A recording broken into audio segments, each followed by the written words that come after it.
Après le vol de données, la nouveauté cette semaine, et c'est quelque chose d'assez inédit, c'est le Quai d'Orsay qui a dénoncé de la part de la Russie dans les attaques informationnelles et cyber une guerre silencieuse dont l'intensité s'accroît. C'est vrai que les attaques russes qui sont dans le viseur de la France, c'est officiel pour la première fois qu'elles reconnaissent ainsi l'implication de la Russie dans la majorité des attaques informationnelles et cyber.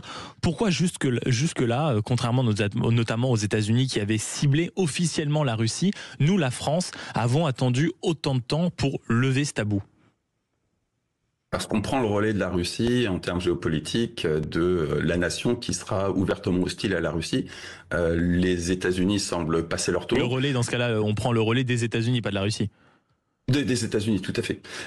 Et donc c'est aujourd'hui la Russie qui sont officiellement les grands méchants. Si on se reporte 10 ans en arrière, typiquement quand la chaîne TV5 a été attaquée, on avait dans un premier temps accusé l'État islamique, qui était le grand méchant de l'époque, avant discrètement d'admettre que oui, effectivement, c'était sans beaucoup de doute la Russie.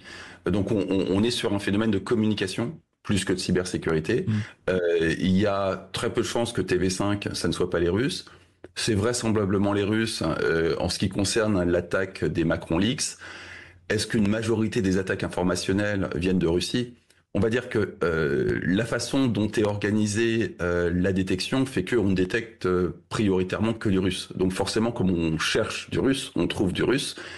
Malheureusement, on passe à côté d'énormément d'autres nations qui se livrent elles aussi à des attaques informationnelles sur la France et sur lesquelles on jette un voile discret. Lesquelles, par exemple, parce que vous citiez l'exemple de TV5. La totalité des anciennes colonies françaises joue à ce jeu. Nous-mêmes, nous jouons à ce jeu. On s'est fait attraper il y a 4 ou 5 ans par le rapport Graphica à intervenir dans l'espace informationnel d'une dizaine de pays africains sur Facebook. Tout le monde joue à ce jeu. Donc, il y a un moment, il faut aussi regarder la réalité en face. Les Russes sont l'arbre qui cache la forêt. C'est un acteur important de la guerre informationnelle dans lequel on est plongé, mais c'est un acteur parmi d'autres. Et le plus grand danger que représentent les Russes, à ce stade de propagande dans lequel nous sommes tous, c'est même pas leurs attaques en tant que telles, c'est le fait que tout le monde focalise sur la Russie et oublie tout le reste.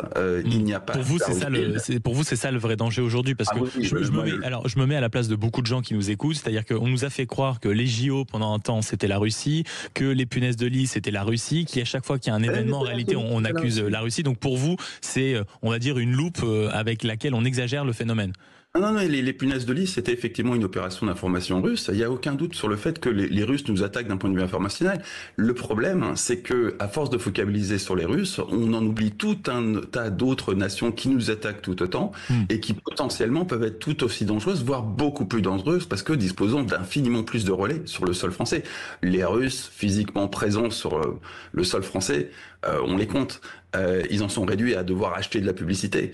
C'est pas nécessairement l'attaque la plus dangereuse, et surtout ça n'est pas la seule.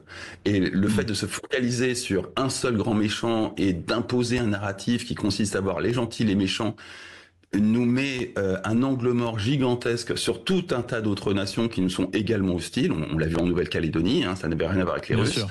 Et ce genre d'exemple déborde, et malheureusement se focaliser à l'excès sur les Russes, c'est passer à côté de beaucoup d'autres choses. Et encore une fois, je vous dis pas que les Russes ne sont pas hostiles, ils sont clairement hostiles, ils sont clairement derrière. Il faut juste faire attention à la façon dont on focalise, si vous voulez, notre vue sur ce phénomène, alors que tout autour il y en a, ça se trouve peut-être des plus importants ou des tout aussi importants.